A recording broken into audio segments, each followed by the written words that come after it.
Hello, nice to meet you. Do I call you Kayla? Yeah, Kayla's perfect. Do I call you CJ? Yes, that's my real name. How are you doing? I'm pretty good. I'm helping my roommate paint her room today, which is exciting. The winds of change are upon us. That's pretty exciting. From what to what? From the like most boring grayish white color to like a beautiful deep forest green. I like how you gazed around because you're all blurred on your background of your own volition. So you're like, Yeah. Yeah, gesturing towards this like great unknown that no one else can towards the see. nothingness. Yeah. Yes, the void of my own creation. That's pretty fun. To a deep forest green, is that what you said? Mhm. That sounds beautiful. That sounds nice. Green is that could be a bold color. Do you ever watch FD Signifiers videos? I do, yeah. You know, um the impunity of that lime green wall. I know. It is The amazing. gall, the gall, the Yeah, boldness, the seriously. lack Yeah, of apology. It's I know. insane, insane. No, Um, it's good. so speaking of YouTube, when did you upload that video? September of last year. We're talking about the Incel to Trans pipeline inside Mari. I'm just saying that in case people are listening, watching. So September? Yeah. So, I'm just saying this as a layman going back through your videos. What is present is like, a few thousand views here and there, and then 1 million. So I'm just checking. How's that feel? Yeah, it's really surreal. It is super surreal because beforehand, like 10,000 was a great video for me. Of course. And then that one hit 20,000, I think in the first week, which was like Yeah, shock. um beyond my wildest dreams. And I was like, oh cool, it'll probably just sort of level off there. But it kept going and it kept going and it kept going, and then it hit 100,000. I was like, oh my god. And then it hit like 500,000. I was like, oh my god. And then Yeah. a few weeks ago it hit a million, I think. And um i am I think of myself like as a hobbyist. I think at most, like, I upload a video like very, very infrequently, Yeah. like maybe once every 2 years at this rate. And so I was not expecting the algorithm to pick it up at all, but it was a huge surprise and really cool, very positive, but also really overwhelming. Yeah, I can imagine. I mean, that's where a lot of my I don't know, that's where a lot of my curiosity lies in a way, because it almost sounds like that would be like bad. To like go from like hobbyist to unwilling like millionaire in view currency. Right? I mean, Yeah.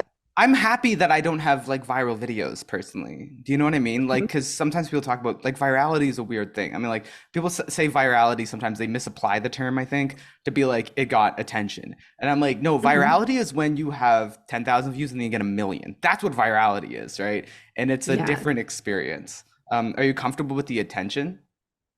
I'm pretty uncomfortable with it. It's Wow. weird because like I think my if we're going into Freud, like my id craves the attention and like I really, really want it, but then when I have it, If it's we're like, going into Freud, like we were. yeah. Yeah, no. Like that Since you I mentioned like made Freud, that I think decision. I'll bring. No, I made that decision and I put it on you as the person who made it. Yeah, yeah, But yeah, yeah. like, So you're in crazy attention. So of course, some bit of you maybe. yeah, yeah. I mean, I love it to a certain extent, but then I think once you get to 1,000 comments of people saying like you changed my life, Yeah. it's like inconceivable. Like I can't begin to understand what that means, and it's really overwhelming. And I have this like really weird fear that I'm going to like start craving it and really want to manipulate people into giving me the attention. But Yeah. yeah, I don't know. I'm pretty fundamentally uncomfortable with seeing that amount of not just like the views as a number is one thing, but then the amount of people talking about it in this like really emotionally charged way was Yeah. something I've not really experienced to that degree before. Well, no, what's weird also though is like you talk about like this not expecting anything thing, but like this was like an hour-long audiovisual like presentation Hmm. with crossfades. Do you ever go back to old Lindsay Ellis videos and notice that there's no crossfades and there's a bunch of pops? Yes. I'm saying you put a lot of Yeah. effort into creating like a presentation. So how shocked Mhm. are you really that it got attention? I mean, it's like an hour-long emotional, like personal, artistic, expressive piece. I mean, you clearly wanted it to go somewhere. Yeah, no, for sure. Like there was absolutely the hope that it would get attention and people watching it and people responding to it and connecting with it. Um, but I mean, I wasn't expecting a million views. I No, was yeah. expecting maybe like, I mean, I have another video that hit 100K, and I was like, okay, that would be like the ceiling that I'm Yeah, expecting. totally. That's still crazy though. So are you, so do you feel Hmm. happy that all this, I mean, like, wait, so then what even possesses you then? Because it is kind of interesting. I mean, like, I get it. I get it because I've experienced it, obviously. But like, what Hmm. possesses you to create this? I mean, it's also an insane pitch. Yeah. Okay. Like, So I want to talk it's about a manga about like body snatching, swapping, like collective trauma within multiple identities within a single person, analogized to 4chan, incel and transgender feelings. This is worth Mhm. spending a year on for a 1 hour presentation and inserting my own self-expression into, and I'm gonna put that out um publicly. I think there's I studied poetry when I was in college and creative writing, and there was this concept that popped up around like pretty much every different culture that we covered who wrote poetry, which is every culture. Hmm. um, there's this recurring concept of just this like spirit of creation that possesses you, and you Yeah, just have to create something, yeah. and you can't really deny it if it's inside of you. And I think that's like a super romanticized view of it, but that's what it felt like. Like Hmm. I read this manga, and I felt like a lot of feelings about it that were really abstract and hard to get across. So I just started a lot of the time when I take in a piece of art that makes me feel a lot of things, I just need to write it out to figure out like what am I feeling Yeah, about yeah, this? yeah. And so I did that, and I just sort of left it there, and I was like, okay, cool, this is why I feel this way.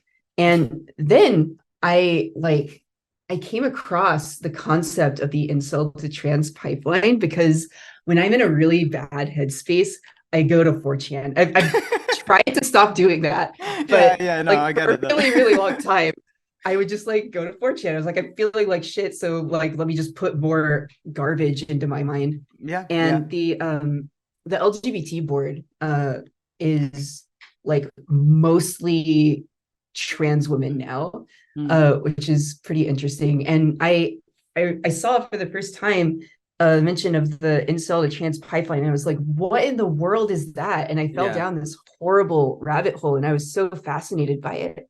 And just the like level of like self-hatred and shame, and like this need to pseudoscientifically and like almost like phrenology like desire to attribute I don't know, there was like so much like bizarre ideology wrapped up in it in terms of like skull measuring, Yeah, yeah. um and then like uh the other horrible pseudoscience of like the incel idea of how men and women like behaviorally work, Right. and like attaching that to this like not very good understanding of biology.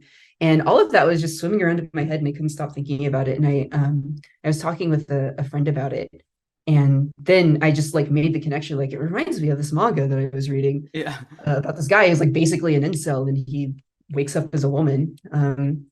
And this friend of mine is like very encouraging about my artistic expression. She's like, you should maybe consider making another YouTube video about it. And I was like, oh yeah, I was sort of thinking that too. And the third strand to this is I was Yeah. self-teaching myself like how to draw and how to Uh-huh. animate and Yeah, things like yeah, yeah. that, because um I my artistic expression has mostly been like writing throughout my whole life, but I really respect visual artists. And there's this one.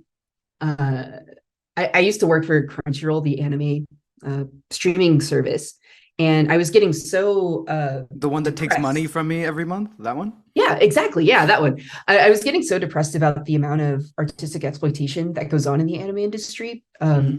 which is like a whole other thing. But a lot of animators make about like 2 cents USD equivalent for a whole finished frame of animation. Yeah. And those take like a lot of time to make. And I just thought like I want to learn how this craft works. And I want to learn how 2D animation, like frame by frame and key animation and in betweens work because I really respect these artists and I want to know just for myself what that effort is like. Hmm. And so I taught myself how to do it.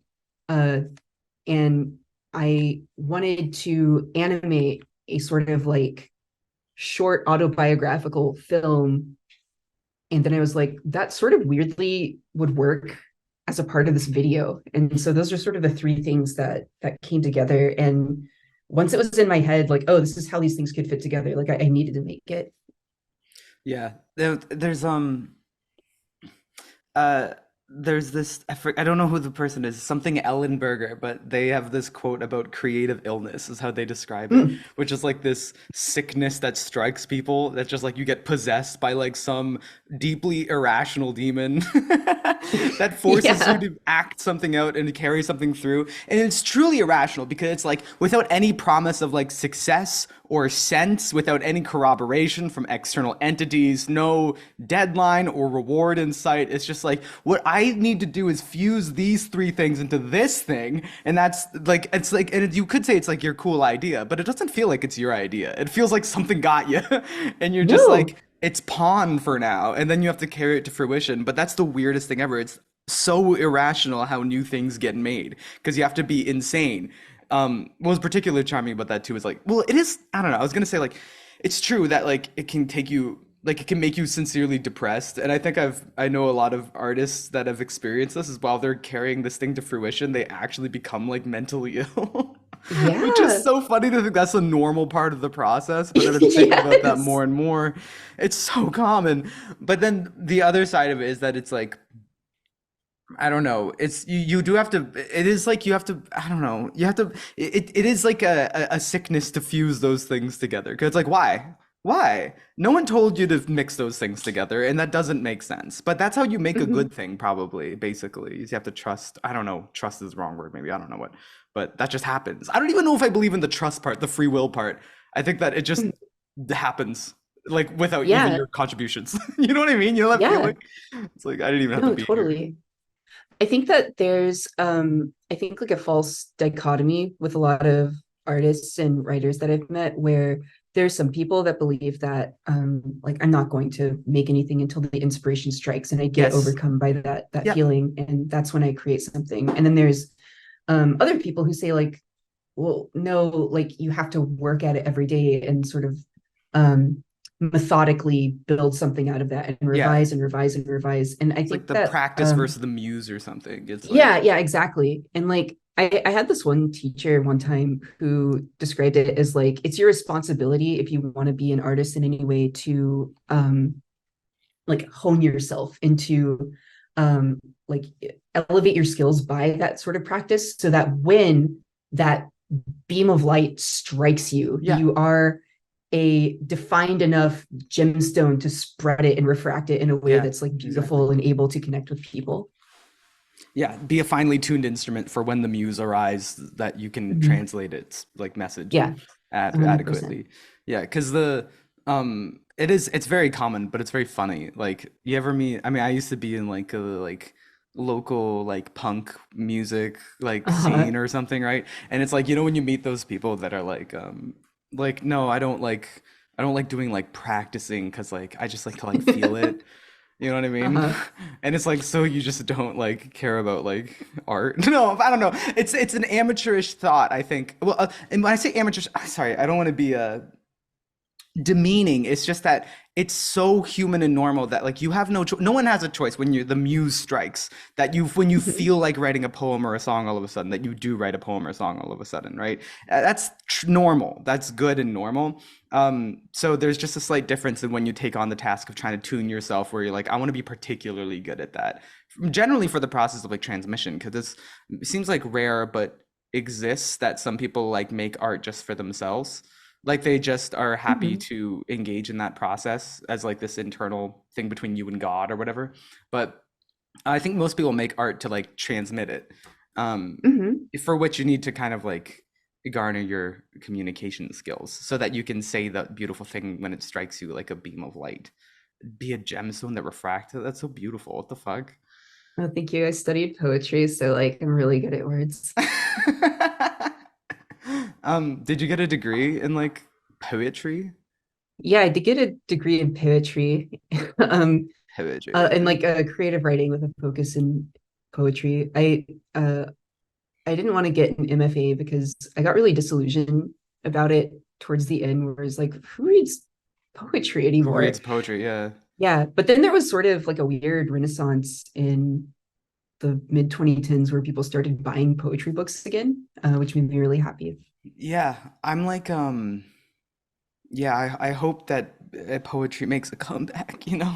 Mhm. It's weird. Like, I'm always so curious to see how mediums are gonna survive or like do well or not do well. It's been, you know what I mean? I know the institution of literature keeps itself alive in a lot of ways, but I also wonder, I'm Yeah, like, who's the next like poet that people will like know? Do you know what I mean? I know. Yeah, I don't know. It's I wonder that too. And I think for a while it was Rupi Kaur. Yeah. Uh and I I'm not gonna say anything demeaning about Rupi No, Kaur. I'm let's just gonna not. like I'm glad that poetry books are being sold. Yeah. No, and I am too. But it does seem like that's at least part of it is like a like a social media savvy obviously needs to accompany the poetry. That seems like that's like Totally. true. You have Yeah. to be like a personality and a bit of that, and then also care about lit. But that's the thing. Like I was thinking about Lord as like a kind of steward of writing. I know this is maybe a weird thing to even say, but I just know that Uh-huh. Lord cares a lot about like poetry and literature. And she does a lot of things very, very cool. But I love someone that has like the reverence for writing that's in a like I guess my feeling is that if you're in a position where like there's a lot of energy pointed at you culturally, then it's maybe like your responsibility to care a lot about like tradition and art and craft. Do you know what I mean? Because it's like you have the Yeah, opportunity to, yeah. you know? Um, No, totally. so I want to I think that inflict is that really upon cool. people that have like the what? Inflict Yeah, is just the sure. With whatever influence I can give. Is like if you are in a position where you find some like success artistically, I'm like, take it as a big responsibility. It's like Greta Gerwig totally, too, right? Where it's like she is making mass media at the moment and informed by like she knows way too much about like film and literature. And I'm like, that's how it should be. You should know too much. That's and then you should make mass media without kind of explicitly. Do you know what I mean? totally. Informed Yeah. by. I don't know. No, I think that's really cool that I don't actually know that much about Lord, but her using that cultural interest to be a steward of I don't know, different forms of art that maybe don't have that sort of cultural attention. It's really cool. Yeah. It's sweet. I mean I think it's not even like a moral obligation so much as just like making most of an opportunity. Do you know what I mean? Yeah, It's like if you totally. have the platform, do something fantastic with it, you know? Hmm. Um so speaking of which, you just made like a million views on a thing. I was curious, is this what are you gonna do with that? Like, are you thinking about it? Because immediately, I'm sure like the thing itself screams at you like make something else now. You just got all this attention. Hmm. Presumably, you also made some money from it too, right? I did, yeah. I think collectively before this video had made maybe like $100 off of ad revenue Yeah, yeah, across um like 6 or 7 years. And then this one video I got like multiple thousands of dollars from, which yeah. is Jesus, yeah, absolutely insane. quite a shock. And yeah, yeah. This is the first time like the ad revenue has eclipsed the Patreon revenue, Hmm. which is I think like I was never expecting that to happen. In terms of like what I'm doing next, you're right that it is just there is this huge invisible but very loud voice Yeah, to make something new and not let that momentum die. But I keep trying to put pen to paper and like sit down and write something. But when that is the impetus, everything is just terrible. Like everything I write is just soulless. And I don't know. I've sort of resigned myself at this point to wait until I find something interesting enough to write something again. And until then, just practice writing. Well, that's what you've done like your whole life. Yeah, like this whole career so far, right? That's the wild I thing is mean, upon yeah. success, people feel like they need to change something. Sorry, I'm not gonna say that. Sorry, I thought about like a I'm not even gonna say it, sorry. Um, sorry, I thought about like a sex analogy and I'm like, not necessary. But you can like infer it, but I'm gonna say like when people I think find like success artistically or like business wise, they feel the need to like suddenly change what they're doing. And it's like, Mhm. no, no, no, just keep doing the thing that you're already doing, even if it's like kind of irrational in the like in that it's like you have to be slower and like don't you know what I mean? Don't rush things. I don't know. Mhm. There's the same with mine, right? Where it's like, I could, I don't know, like I just don't want to change what I'm doing, right? Like now that like for example, there's the thing about taking like sponsors. It's like I could take a sponsorship and make a very lot of money right now. But the Mhm. thing is, it's like the reason that I'm doing so well partially is like I'm just looking at the what I did to get to where I'm at now, and part of it's like don't take sponsors, don't waste any time, keep doing exactly what you want when you want, take a long time, and be a little like again like irrational, you know. And it's like that's what got me here. So now that you're here to then like change the thing that worked to try to incorporate like more success or capitalize on opportunities. It's like don't change what worked. Keep doing the thing. So unfortunately for you, it's like if that's sit around and just be ready and sharpen yourself up like a gemstone for the next insane idea to possess you, where you fuse three things together that don't make any sense. Yeah, it might take a Mhm. while. Yeah, yeah, it might. Um, I I do have one idea that I'm working on, but Yeah. it yeah, it's in the very early stages, but I think it's starting to get a same sort of stranglehold on my mind that this one did. So hopefully Oh that'll God. become a video in like 2 years. In like 2 years, yeah. Yeah. And what are you doing in the meantime? I mean, you worked for Crunchyroll. What were you doing for that? So I worked on their editorial team. They have like a whole different news site where they cover anime news Yeah, in a way that is like, trying to get SEO views to go to Crunchyroll to get them to sign up to things. yeah, But I headed that team there for a while, and then I focused on interviewing people who make anime, which is really cool. yeah. That's pretty cool. Wow. So you're Mhm. touching a lot of things. I mean, I'm also impressed by the like dedication to the animation side of it, which by the way was really good. I mean, it's a really impressive Oh, video in thank general. you. Like one of the things is, I'm a musician and I care about like there's an idea of like how do you make a video essay about like a album or something like that. Hmm. The thing is, it's like, and everyone kind of just says, "Oh, I want that," but it's actually fundamentally kind of resistant to the medium because, like, YouTube is an audio-visual thing. So there's a really good reason why it's so easy to make video essays about movies. It's not just a coincidence. It's like it works with the medium. It's the same thing. You can reference like with audio and visual on screen while you're like, whereas trying to do something that's pure audio or pure visual, you have to kind of bring something to it. So I thought it was pretty Hmm. impressive the way that you managed to like bring like imagistic interpretation alive in like the video essay medium because that's not doesn't happen on its own. Like you have to really build up like the way that you constructed a moment. You did a wonderful job of describing the way that this artist manages like a series of short things and then one big page splash of like an intense like creepy moment oftentimes. Hmm. And like you have to because you made the video, but you have to create that moment in a way that just happens when you're reading it. You have to create it audio visually. You have to like build temporal like Yeah. momentum coming up to it. Hmm. I like that Yeah. appreciation for medium too, like just the realization of how you describe with the image. The same with reading, where it's like it's not temporally locked like a song. You like the person Hmm. brings their own tempo to it. Even just your recognition of that, I thought was astute. I really appreciate that. I worked with an editor whose name is Chris Lightbody, who I met through Crunchyroll, and they did the editing, but I storyboarded the entire video before Wow, handing yeah, it over to them to like actually just make the images move pretty. right. Because I I don't know. I tend to, once I'm writing, have like a hyper specific idea of what I want visually to happen on screen as I'm seeing Yeah, stuff. yeah. Um, and I once I get to the editing part though, I'm not a very strong video editor. So I was really lucky to be able to work with someone who understood what I wanted to happen visually inside my head and translate it to the screen in a way that didn't look like, baby's first Premiere Pro Yeah, tutorial. sure.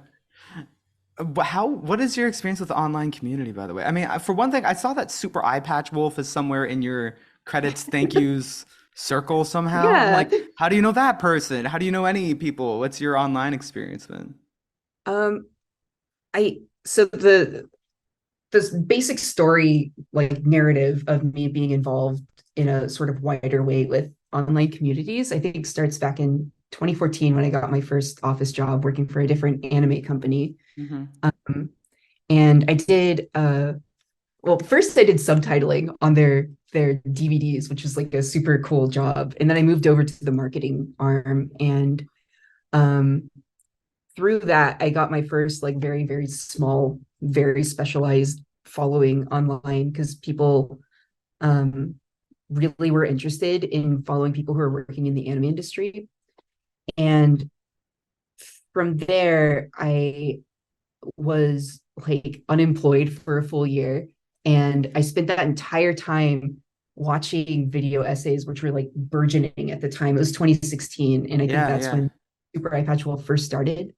And I was just taking all of this in and I was like, I feel like I might be able to do that. And so I made my first one in 2017 in January. And then I made my second one. And Super Eye Patch Wolf happened to watch that. And he put it in one of his recommendation videos. And it went from like, I think 1,000 views to 40,000 views. And that's the Mm. first time I like, got any, I think like wider than maybe normie exposure to Sure, yeah. like people online. And I think I met Super Ed Wolf at Anime Expo after that, and from there, like that was when I sort of started having access to people who were creating this content that I really liked, and Yeah, yeah. it really feels like there's just sort of like a threshold you meet, and then you're like, oh, like I can just meet people now, Yeah, and no, the social world kind of, I don't know, collapses in a weird way when you yeah, meet a couple people and then everything suddenly feels very close. yeah, it does. And then when I was working at Crunchyroll, the access expanded way, way, way, way, way, way, way further because everyone wants to work with Crunchyroll. And Mhm. like uh, I, I thought that was like really interesting because I not only was able to meet and connect with like other like Anglosphere creators Yeah, and influencers, but also creatives who were like actually making anime yeah, in yeah. Japan. Um, yeah, I think like the very slow, painfully slow upload of my videos has gotten me like some access, and then this previous video, like I never would have expected to meet you, for example. And there's this one artist who um I really love her work, and she happened to watch the video and she was like, wow, I really appreciate. She actually is the person that made a like dating sim that I put a tiny little mention to in the video, and she was like, thanks for mentioning that. Oh, yeah. She has like tens of thousands of followers, and I don't know, I've met like a lot of people like weirdly who I admire through this specific video, which is really cool. Yeah. That's so funny to hear. I'm not comfortable yet with like being mentioned in like the class of person that might notice something. I'm like, it's so because I mean, it's you mentioned it before. I think it's probably like a innate trait of video essay enjoying is the secret suspicion that you could make a video essay. I feel like that's just ubiquitous. So, Yeah, but that's the position I've been in most. I never thought that I would end up in that space, and I'm still weirded out by being here, to be completely honest. Um, it's also I also appreciate the um like it's evident in the what are you talking about? Like being on Crunchyroll and like not just being in contact with people who make like videos about art, but people that create the art. Hmm. There's a kind of how do I articulate? There's like a thinking about that that shines through particular kinds of art criticism. And it's the kind that I'm attracted to. It's the person that's thinking about the generation of the art, where you're not just kind of giving your feelings about the thing, but you're kind of getting inside of the form and you're taking like each product as like saying like what it says, like worshiping it in a way and really like pulling it apart, even if it's like a bad thing, being like, what does this say? Even as it's like a messy thing, as opposed to just like reflecting off of, I don't know, comparing it to other things. And I don't know, do you know what I mean? There's a difference between getting into something as like a viewer, audience member, critic, and getting into something as someone that like also creates things. And I think it's probably more Hmm. powerful to come at it the second way. I think so because there's more like joy in it. Like you're looking at it as like actual communication, as like this kind of sacred thing, as something that's like part of you, not something that you're just spectator observing and commenting on. Do you know what I mean? Yeah, 100%. I think there's this one, like one of my favorite poets. Her name is Anne Carson, and I know Ann she, Carson. you do? What Yeah, I love is it her. unusual to know Ann Carson?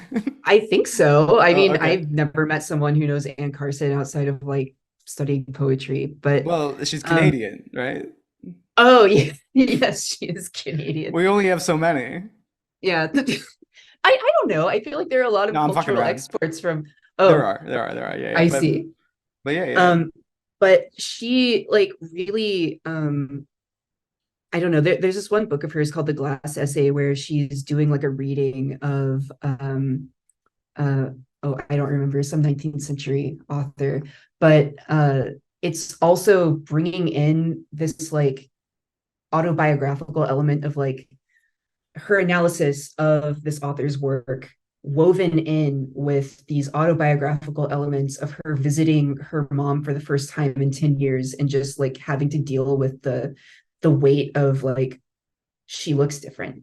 It's 10 Mm-hmm. years later. Mm-hmm. And weaving that into the themes of the work that she's reading, and um the respect for like the formal elements of it. And I think there's so much interesting stuff that any sort of art criticism can do in a way that, you know, maybe elevates that criticism to Yeah, the level yeah. of art itself. And a lot of criticism I read is just like really boring and doesn't like not adventurous. And I think there's a lot of opportunity for you to like, instead of being in a room of a poem or a movie or something and just like Yeah, describe what the walls are, you run your hands along the walls yeah, and yeah. you experience the like texture of the room, and you share that experience with your audience. And that's sort of what I strive towards, is just not just saying like the uh metaphorical significance of the curtains in the book is this, but like recreating the like electric feeling that I got when I read this thing. Yeah, yeah. And Well, it's also all the philosophy that I'm interested in, particularly aesthetic philosophy, of course, but it's like the but it's like, are you treating art like it's the spectator object relationship? Like it's like you're just perceiving something static and you're trying to describe it. You're acting like you're being dispassionate or disinterested in pursuit of some sort of analytical truth.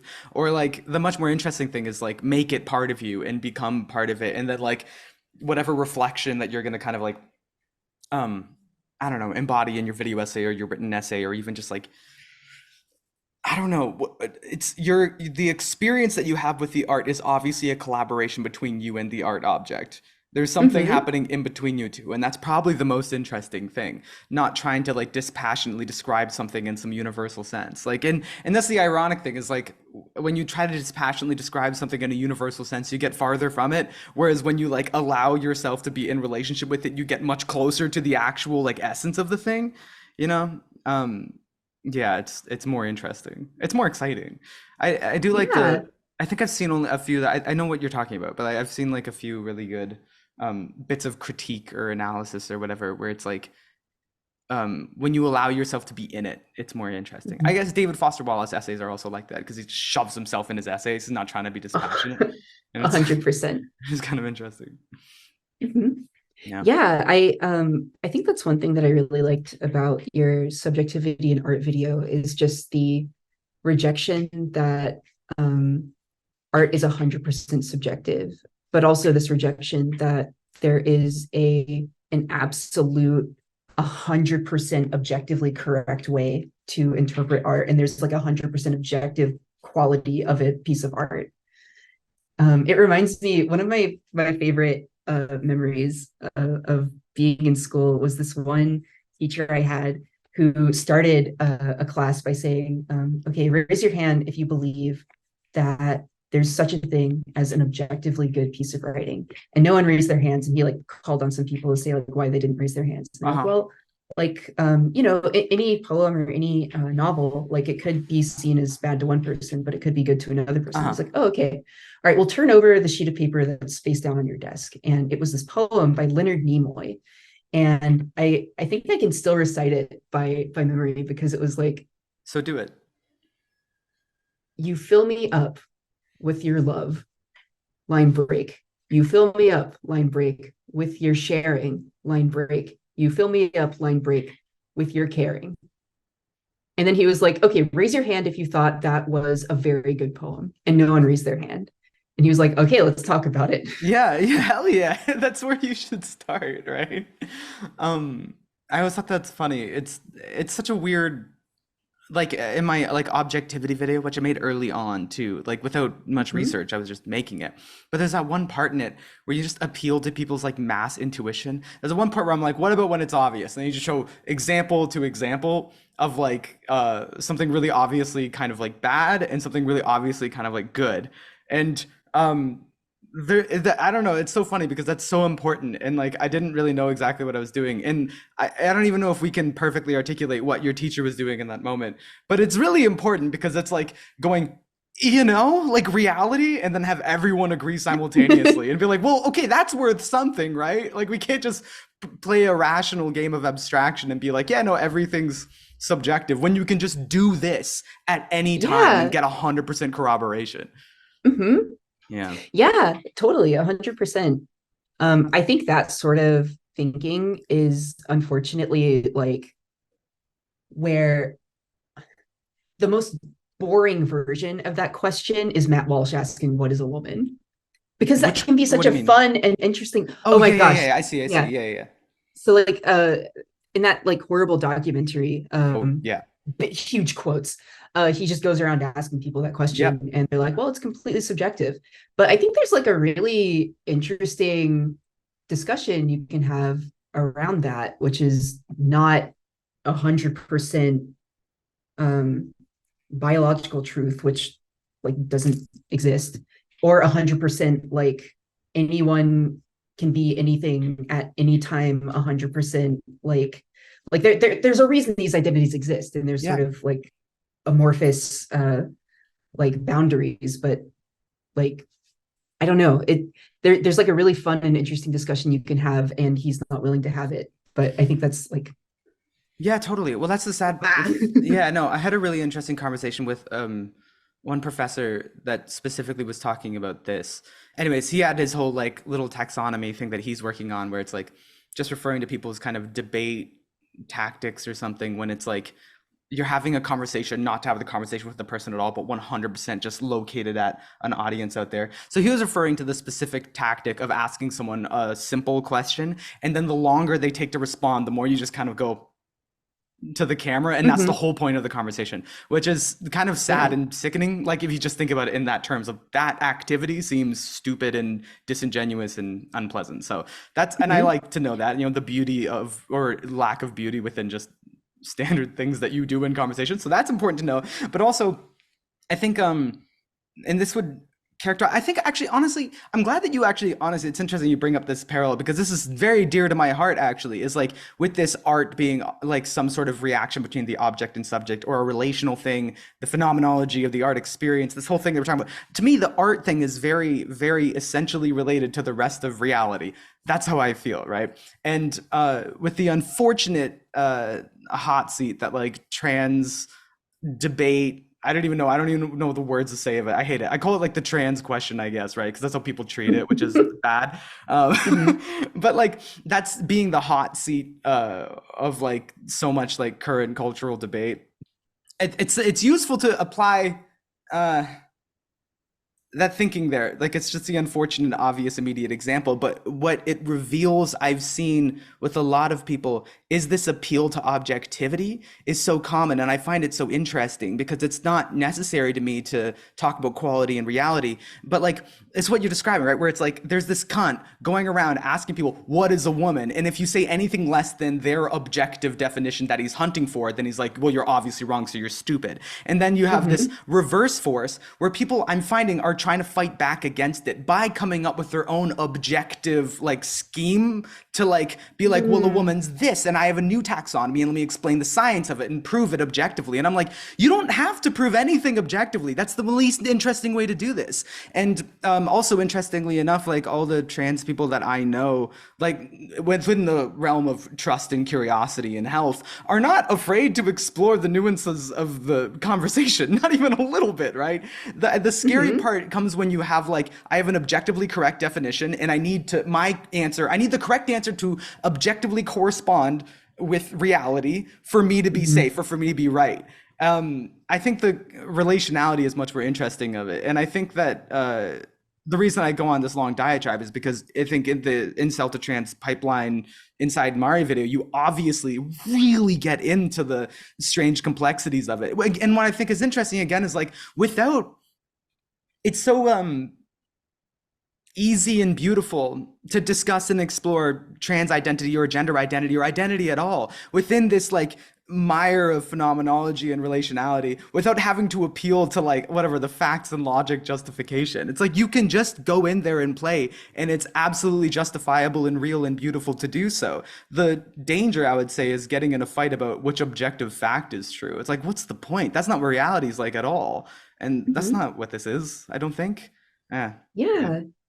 I think one thing I've noticed in a lot of the comments of the video is a lot of people really responded to this one part where I was talking about a therapist that I had when I was 20, and I was just going on and on about like, am I like an autogynephile? Am I just like a weird Yeah, fetishist? Am I yeah, a cross dresser? Am I like really trans? And like after a while, she just said, I mean, does it matter? Like you're in mhm, pain and you know what you need to do to get better. And yeah, people like really um, bring up that quote a lot in the comments.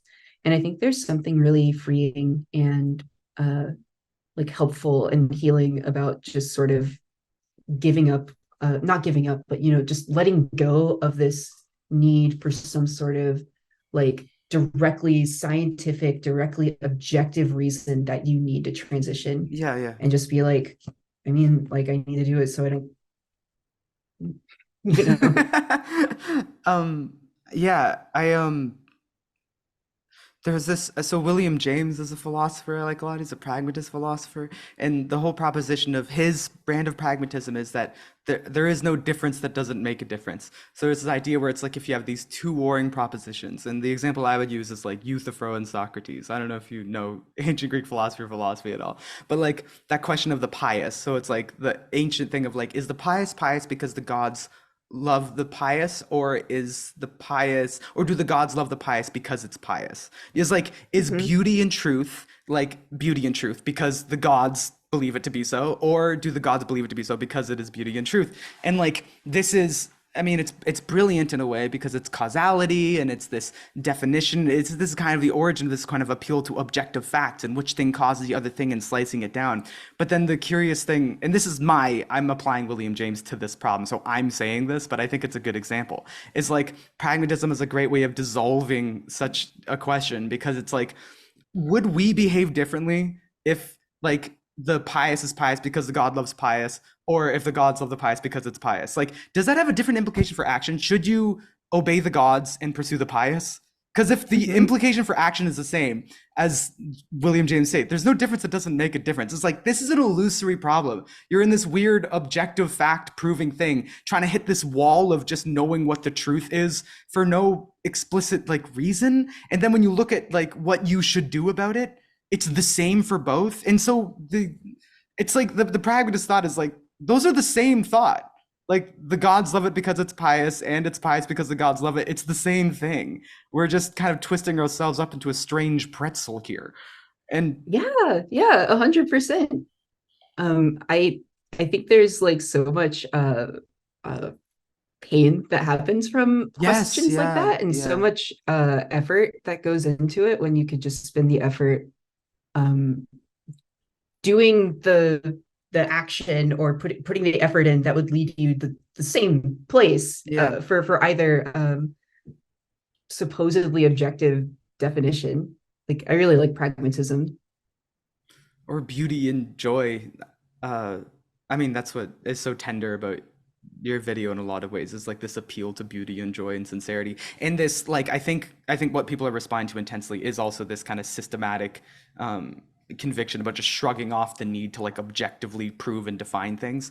And the subtle interrogation of that, like with the therapist thing and um, various other points in your video, actually, it's funny to think about because it's weird to for me to like assert that like one of the points of your video was like the shrugging off of the need for objective fact analysis and the embracing of like a relational like you know what I mean, because it's like is the Mhm. video about that? Well, you do it throughout the video and it's very emotionally stirring. I think it's like resonant with beauty specifically, you know. No, I appreciate that. I really love beautiful things. I'm a Taurus, so comfort and I beauty, don't I know think what are that just. means. Is that Oh yeah, I mean, I thought Taurus like to punch people or something. I don't know, sorry. no, they're like I mean, Feisty. I just think it's really fun having any sort of typology.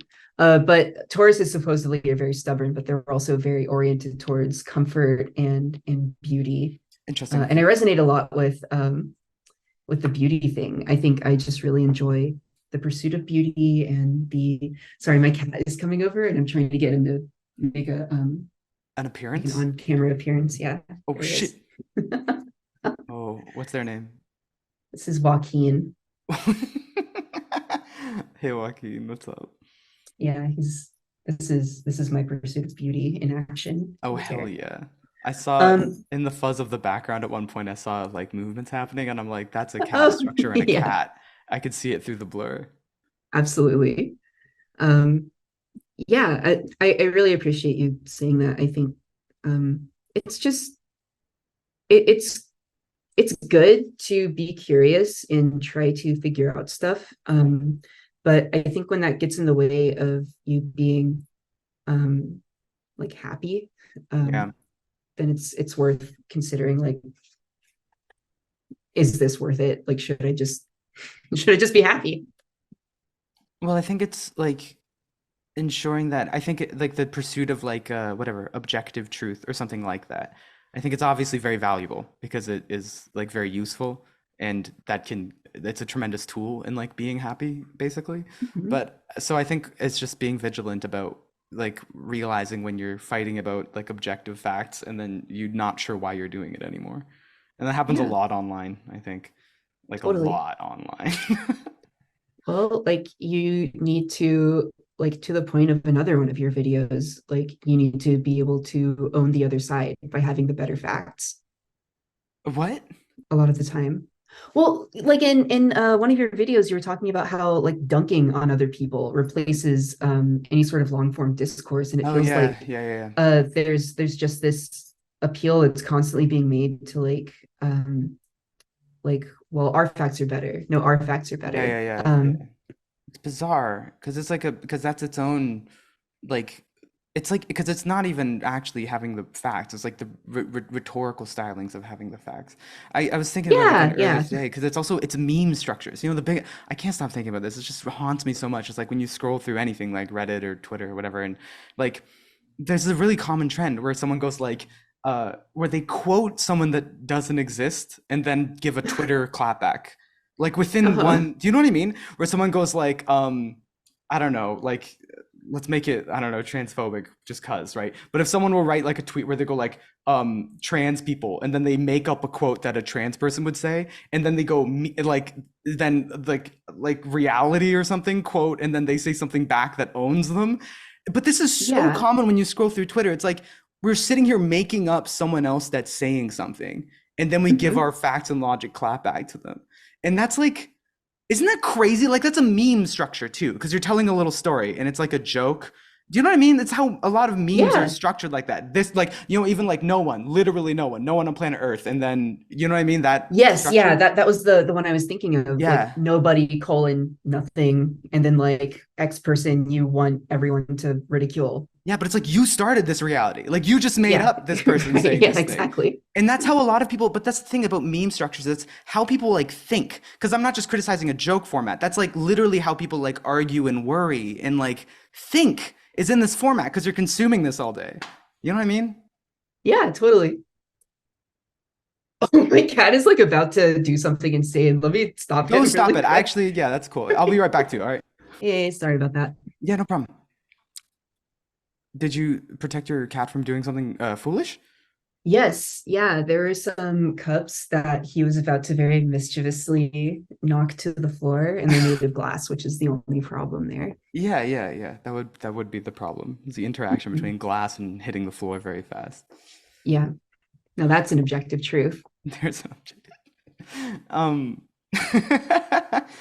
so okay, yeah. So anyway, I don't know. How do you like honestly like I don't even know. Like did you worry about how do I say this? I don't know. Like it's a pretty horrifying manga that you analyzed in some ways. Um Mhm. did you worry about like creating something like kind of so personal and like self-interrogaty and like also um like intentionally almost icky, like confrontationally icky. Like, I'm thinking of like the panels in the Mhm. manga where it's like he like explores his own body or whatever. I'm not sure. I don't remember the genders and the identities were complicated throughout the story. Yeah. But that like desiring to consume your own body and like identifying with it. It's like a going to a dark place on purpose with like a lot of humility. Like is that just something that like I don't know, interests you or that you think is just valuable to do? Yeah. Well, I to answer the first part of your question, CJ, I worry about everything. I was like super worried about putting that out there. And Yeah, of I course, worried yeah. about like, I mean, is this the right thing to be putting out there right now Yeah, while yeah. people are like using autogynephilia as a like weapon Yeah, in yeah, public discourse? yeah.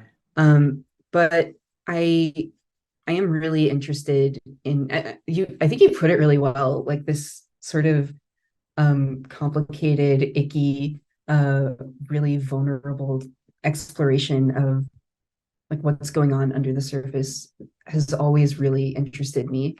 Um, I, as a person, tend to like uh, keep up a pretty um, significant mask when I'm talking with people, and like especially in professional settings. And um, I tend to like personally have a lot of friction between the sort of uh, veneer that I'm trying to show everyone and what I'm actually feeling underneath. Hmm. Um, and DBT is pretty helpful with that. Oh, hell But yeah. you, we're not so different, you and I, in a way that starts with a B and ends with a D. Yeah. Um, but like I'm really fascinated with that sort of stuff, and that author particularly, Shuzo Oshimi, Yeah. like is so interested in the way that he puts it is like peeling back the skin and like looking at what's underneath.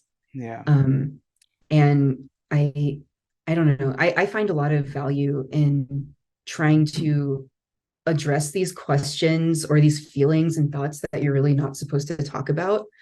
I think especially in uh like mainstream, very like lid-pilled LGBT discourse, there is like a sort of party line that you're supposed to stick to, which is Yeah. like trans women are women born in men's bodies. And like that's the sort of end of the discussion. Yeah. And I think that's in some ways sort of important to have as a party line to where like Yeah. that's really marketable and that's really easy for a lot of like a huge amount of different people to understand. But I mean, it's a really I good think, explanation. I remember that's the first time that I ever heard that trans people existed was some sort of yeah. activism someday something when I was in like grade nine. I don't even know. But that's how someone was explaining it to me immediately. Was like, imagine if you felt like you feel. This is funny now in retrospect because now I'm non-binary and I Right. cross-dress and everything's complicated or whatever. But they were like looking at me like a 14-year-old boy. Like, imagine if you felt like you feel, but you're in a woman's body. Would that not be uncomfortable? And I was like, oh yeah. So it's like it's a good like it makes a lot of immediate sense. So you understand why it traveled so far. It's like it's a Mhm. sensical and useful story. Yeah, it is. And I think it does serve a purpose for sure in terms of like the wider mass culture and the conversation that goes on around trans people. But I think that a lot of individual trans women that I've met have like weirdly felt alienated by that sort of mainstream narrative where there's this the constant like uh narrative that people get told a lot of the time is like, oh, I always like tried on my mother's shoes when I was Yeah, five like years some old, or mystical tale of always knowing yourself for some reason. exactly, yeah. And Who like, relates to that? I mean, some people, I'm sure, yeah, but yeah. no, I mean, like, yeah, there are definitely some people who that connects with, but I think like almost every single person that I've met who has transitioned did not have that sense of certainty growing up. And like when I grew up, I liked stereotypically masculine things too. I mean not sports. I was terrible at those, but I liked Thomas the Train, and I Is really that liked masculine? Is Thomas the Train yes, Engine yes, yes, it is. Maybe because it's not blue? in well, like because it's a train and like there's this like very Sure, okay. stereotypical association with like mechanical toys and like Sure. cars and things that are not personality or Sure, human sure. oriented Yeah, with like yeah. boys growing up. And Like like Mighty Machines instead of My Little yeah, Pony. yeah, Yeah. totally, 100%. um and like I like that stuff. I wasn't like playing with action figures or X-Men or Yeah, yeah. whatever and saying like I wish I wasn't playing with this.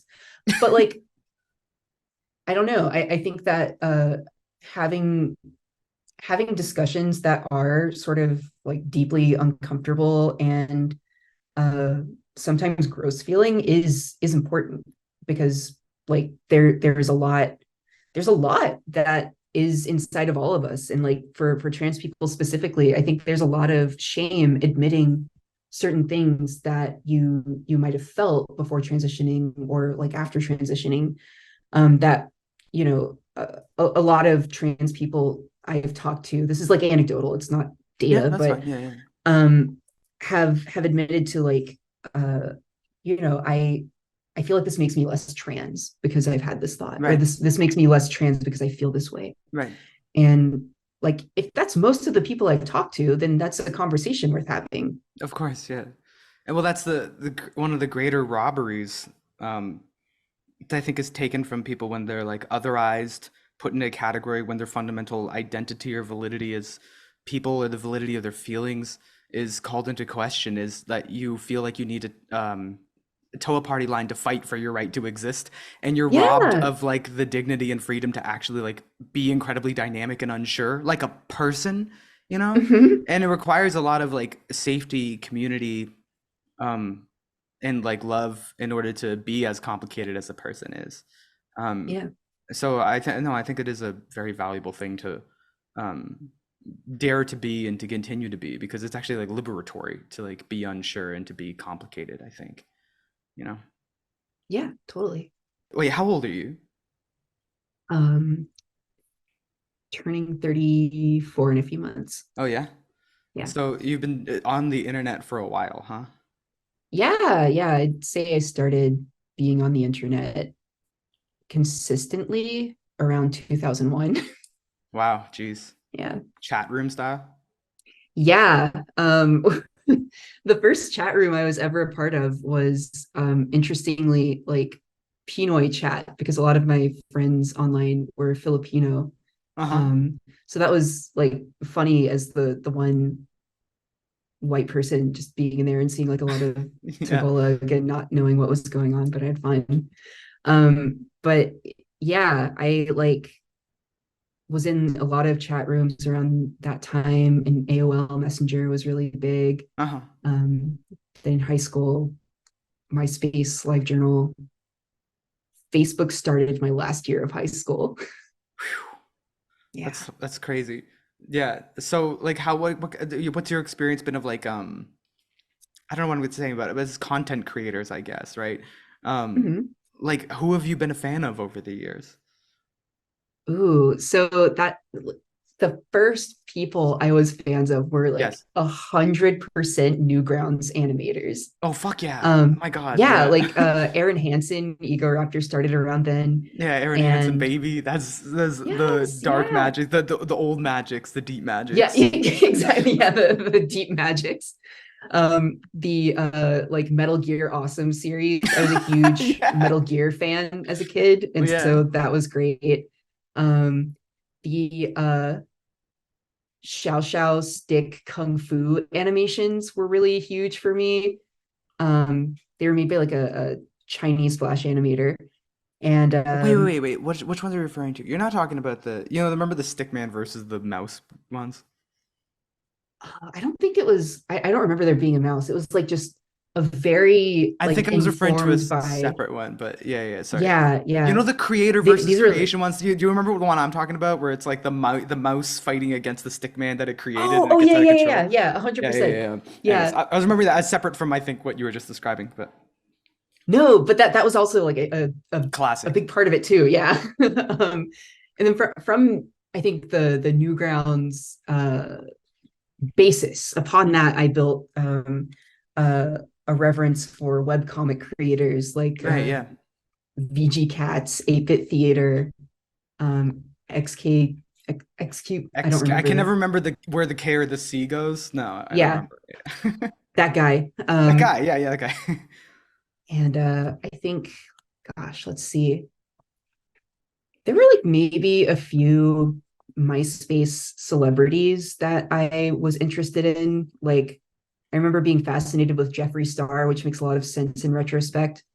Why Um, won't fashion? You just by aesthetics or oh, just by like assigned male at birth, transgressing sure. boundaries Yeah. of femininity. Uh-huh. I can't speak to Jeffree Star's you know, uh Everything else, yeah.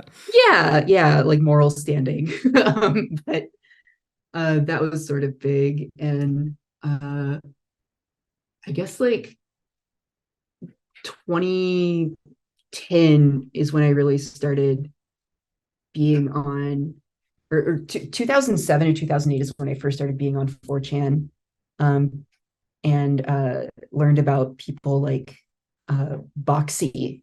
It's a huge, Oh yeah, my yeah. God.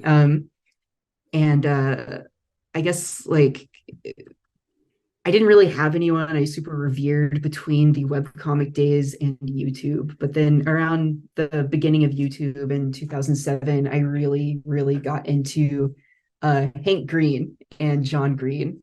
They're huge. I actually saw them both live. They came Oh to my yeah? hometown one time, and that was pretty cool I was just listening to as a Hank high schooler. Green. Hank Green was just on Anthony Padilla's podcast thing, and I was Oh just my listening to God, him today. really? Yeah, it was just like Oh, yesterday or today dropped, yeah. Smosh was also very big Oh yeah, for Smosh me was back big, then. yeah. Yeah. Um, but yeah, from there, gosh, let's see. I I can't believe guess it's, how many permutations I've been through since then. Because I do I remember all that know. stuff. Because it's funny because like I'm a kind of like offline person and offline advocate or something. But like Hmm. and I try not to know about everything that's going on just because I'm trying to keep my mind pure or something. But like the thing is like the reason that I feel comfortable engaging with all this stuff is because like I was there with the deep magics, baby. I was on Newgrounds Yeah. and with Smosh and I mean, all these things that we just discussed. I'm such a child of the internet. It's crazy. Yeah, no, it's really weird. Um, like it's a weird place to find yourself in where you have all of this like actual real community and like kinship that you found through the internet Yeah. pre um uh social media and like Yes. pre Yeah. I don't know, there was like a lot of everything was so segmented and not cataloged and indexed by Google Yeah. that it was so word of mouth, and Hmm. Hmm. it was like you were um, exploring something really really vast and interesting. And I think there was sort of an unhealthy addictive component to it back then too, but not to Oh this yeah. like calculated hyper addictive degree it's like manufactured to be now in a very consolidated internet that we're in today. Well, I think like with the difference between like that kind of community and maybe some of the like community that's engineered nowadays is like the word of mouth thing is like you're never going to get away from like anxiety and discomfort and the chaos of humanity and what I mean, all the bad things that come with being like a person and stuff. It's just like, are you dealing with a kind of engineered artificial version, or are you dealing with something that's more analogous to what it's already like? You know what I mean? And the kind Yeah, of word of mouth chaos is a little more similar to what humanity is already like. You know what I mean?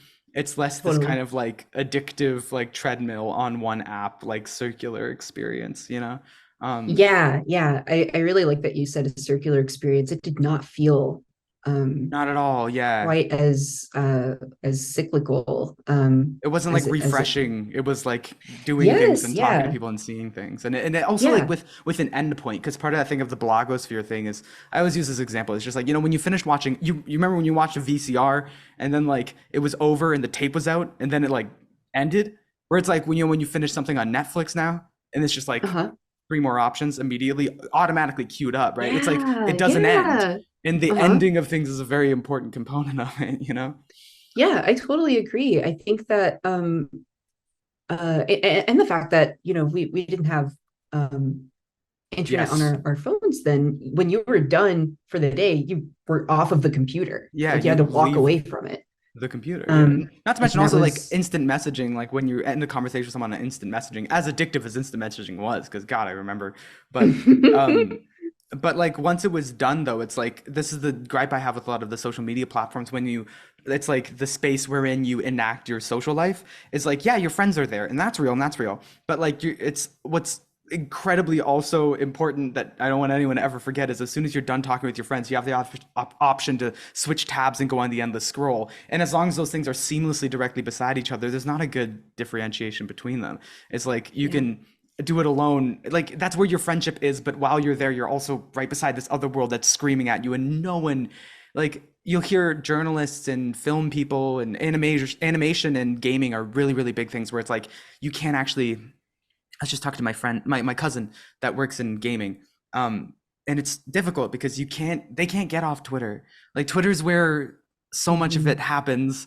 And so, but if you say that like, oh, I'm just on Twitter for the gaming community, for professional connections, it's like, you're not, because the thing's screaming at you. You still see what's trending. You see everything. You're forced to see everything. And if it's on your phone, then you will casually also go on it. So it's like, you can't just use it for the one thing.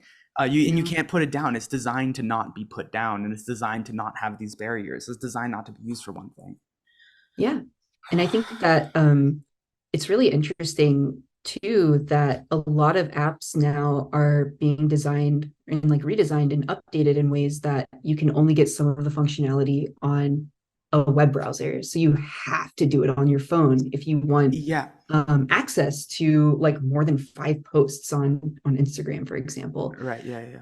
And yeah, I don't know. I that's one of the reasons I really like discrete messaging apps like Discord more Yes. than Yeah. using DMs that are part of another app experience. Is that you go there to talk to people, and there isn't that immediate like one touch away uh, Exactly. Yeah, yeah. shifting to, Now it's endless everything. scroll. Yeah. Yeah, it's like here's your life and your heart and your emotions and your relationships, and then if your thumb slips, then everything screaming at you. Um, Yeah, 100%. Discord is And good. yeah, yeah, I like Discord. It feels like a faint whisper of how things were. Yeah, yeah, it does. Okay. Well, thank you so much. Yeah. Uh, I want to ask like another couple questions, self-serving ones, but like can Yeah, maybe wrap up in the next like 15-ish minutes because I have something I think I have to run to. that sounds Um, great.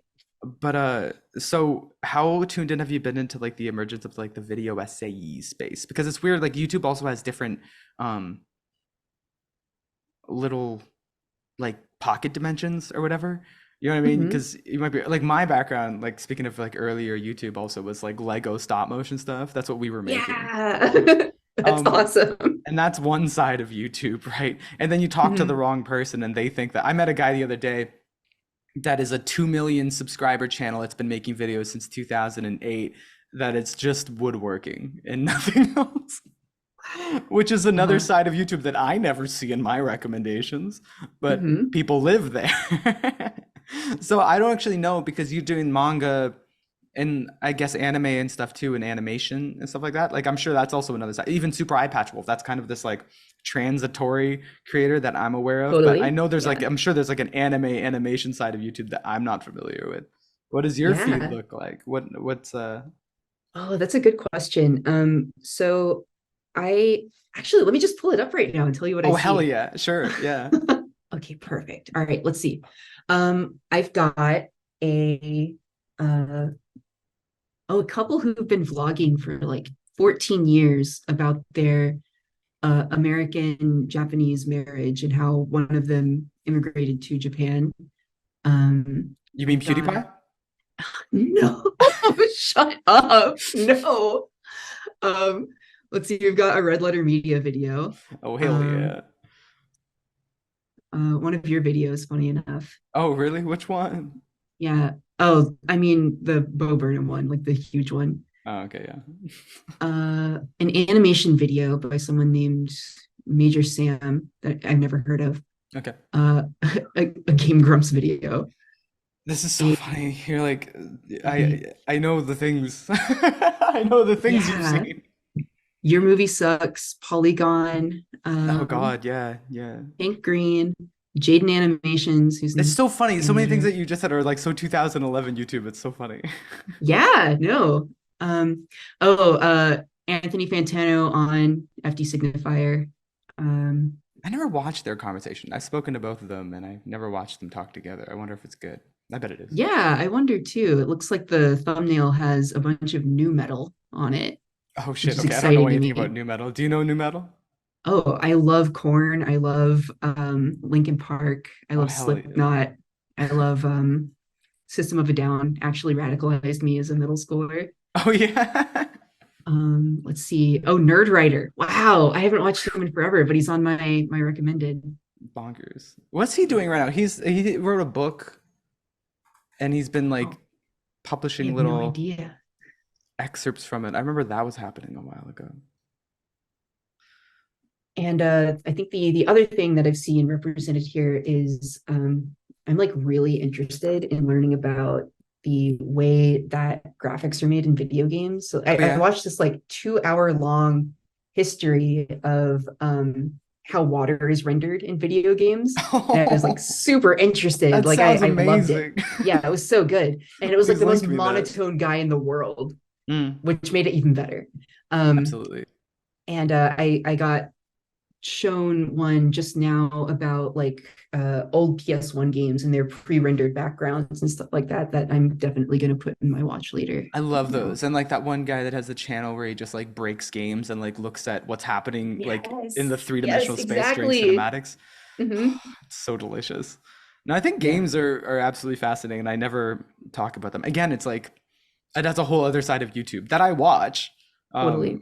but I don't participate in. But technically, I could. That's one of the weird things about having a YouTube channel is like I could just make a video on a video game now. You could. Why is there no like standard and you know what I mean? Like why am I not boxed in and required to do one specific job? It's strange. It is strange. It is But yeah, strange. that's what my one thing that is missing from what I usually see Yes. is art tutorials and Like like drawing and animation? yeah, exactly, like anatomy, drawing, Yeah. animation stuff. So you have like a kind of a career that's outside of YouTube, basically. I do, yeah. I no longer work in the anime industry. Now I have like a very like normie job that Hmm. I'm really enjoying. Yeah, It is so disengaged from being online and so disengaged that from sounds nice. anything that I'm like super passionate about. But it's also not like, you know, I don't feel ethically or morally uh what's the word? Like compromised Yes, by this yeah. job either, which is good. That sounds actually soul edifying. Um, Yeah, it's there's something nice. extremely dignified about keeping like I don't know. I guess the work and leisure separate, I guess. It's like Yeah, yeah. I've been like obsessively making all of my things that I'm interested in work. You know what I mean? Which I understand Mhm. why I want to do that, and that's the kind of person I am, and it makes some sense for my life. But also, it's like imagine like um ending work and then being done and then doing stuff you want to do Yeah. instead of like Well, I think someone else told this to me. Actually, I have a friend of mine that just started working in like just dropped like a course in university and is working like a kind of like self-motivated structure within like AI prompt engineering things. You know what I mean? uh-huh. But it's like working for Uber or whatever. It's like you kind of decide your own hours. And so immediately they're like, well, this is gonna be cool because I get to like decide when I work. And then immediately is like, oh wait, I can work at any hour. So now it's like you actually have to carve out the time when you're not working intentionally. And I was like, yeah, welcome to Yeah. the gig economy, baby. It's Hmm. it's not the best. And that's the problem, No. of course, with YouTube is like at any time you could be working on, and also when you're watching a movie or playing a video game or reading literature, and something in your head is also like, is this content? You're half thinking about your work. There's no time when you Hmm. end it unless you force it. Yeah, exactly. I really, really, really like a hard defined border Yeah, yeah, of it's just being nice. done. Yeah. Well, I'm impressed that and I'm happy for you that like you have that head about the recent YouTube success and stuff like that because Yeah. it can be a trap. Yeah, I'm really glad that I don't depend on it for my livelihood at And also that this you're older. point. I'm so grateful that I was 23 when I found any success on YouTube because if I was 17, I'd be fucked. Oh yeah, geez. I mean, I uploaded my first YouTube video when I was 27, so Yeah. I like cannot imagine Yeah. the pressure that young creators must feel before their brain is fully developed by that There's so sort many of like stuff. 20-year-olds out here. It's crazy. It's like I know. and they're perceived so widely. I'd be so screwed. I'd be so screwed. I'm so grateful that I wasn't like fortunate enough to find internet success until I was in like my mid 20s. For real. Yeah. What a relief. Um, okay, it's been an absolute pleasure speaking to you. Um, Yeah, likewise. I hope we speak again. I mean, I have you on Discord now, so um, Yeah. it's No nice. reason not to. No reason not to what speak again. Yes, yeah. Not yet. I mean, Um, yeah, like I have plenty of reasons that I'm going to reveal to you over time, and you'll slowly grow to not want to speak to me again. yeah, exactly. Why don't let's make this the beginning of a relationship that slowly sours and ends. That's what I'm talking about. That's the amount of regular human chaos and struggle that is natural to emulate on the internet. It's not artificial, it's normal decay and wilting and suffering. Yeah, I hope our friendship ages like milk. Yeah, yeah. Okay. Well, it was an absolute pleasure to talk to you, Kayla. Okay. Yeah, likewise. I'm gonna like stop recording and then not hang up yet. Cool. Sounds good. Okay.